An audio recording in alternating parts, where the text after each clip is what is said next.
Make sure that you do check out gaming-fans.com for guides and videos on Star Wars Galaxy of Heroes. Welcome back to another episode of Star Wars Galaxy of Heroes. In this episode I'm going to go into detail about increasing your damage in the pit raid. With the Teebo stealth bug being fixed, there is no time like today to bring you this video. In this video I will not be using any Zeta, but instead I will be using the unsung hero Teebo, followed by Qui-Gon Jinn, Rex, Captain Phasma and TIE Fighter Pilot. The higher the gear level and the better the mods that you put on your characters, the better the end result will be. It is possible to solo the entire raid, but takes around about 90 minutes on 4 times gameplay speed. So before we start discussing each phase of the pit and explaining the strategy behind it, let's first look at my mods that I have applied on my characters and why.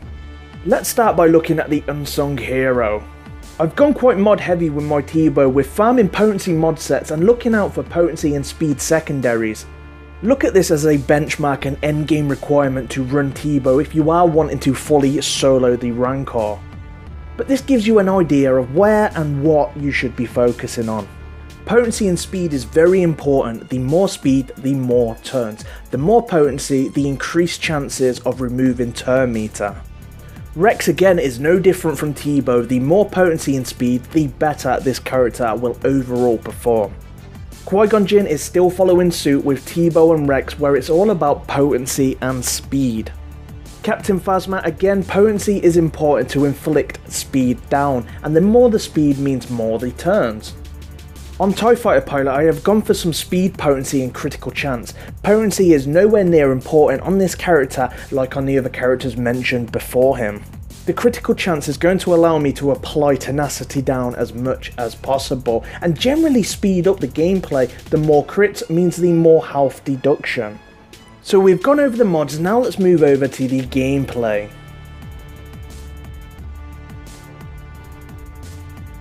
The very first thing that you need to do upon entering the pit is defeat the left guard.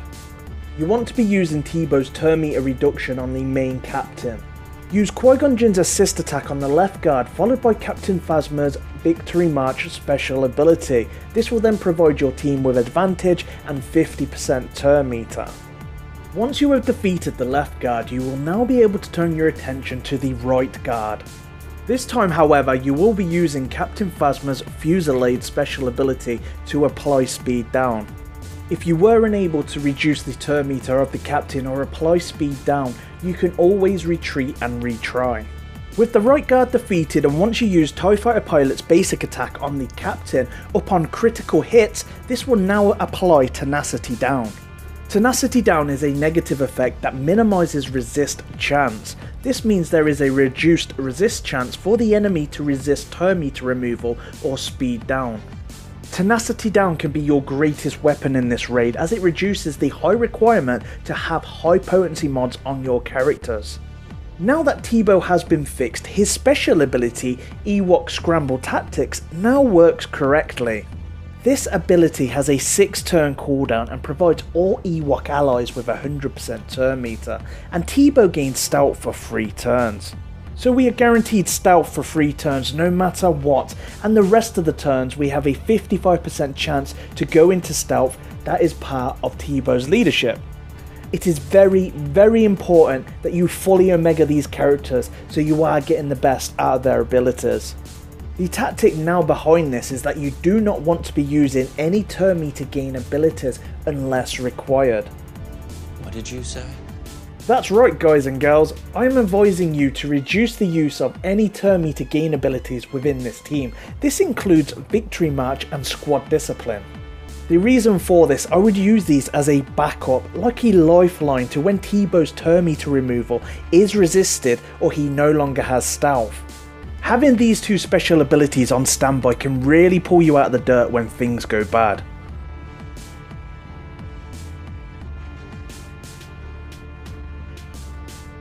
Depending on the starting turn order on phase 2, you want to really be applying speed down on the Rancor, but you may want to wait until you have applied Tenacity Down with TIE Fighter Pilot so it increases your chances.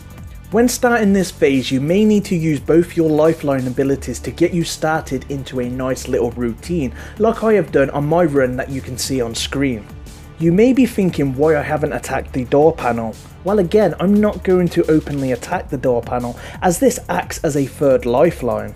I am only going to attack the door panel when lifeline A and B fail, then I will resort to lifeline C, which is toppling the Rancor. This is going to give me a chance to reduce the cooldowns of my lifeline and regain a routine of removing turn meter. Again, I would advise to only use the topple of the Rancor as a last resort. When the Rancor is toppled, try not to use any of your lifelines and save them as much as you can, as you may need them when you do come out of this topple. You'd continue the entire phase using Tebow's stealthed basic, Rex's basic and Qui-Gon Jinn's basic to remove turn meter, and then using your lifelines only when needed. You will keep up the same routine for phase 3, so we're going to move on to phase 4, as phase 3 speaks for itself because it's identical to how you would run phase 2.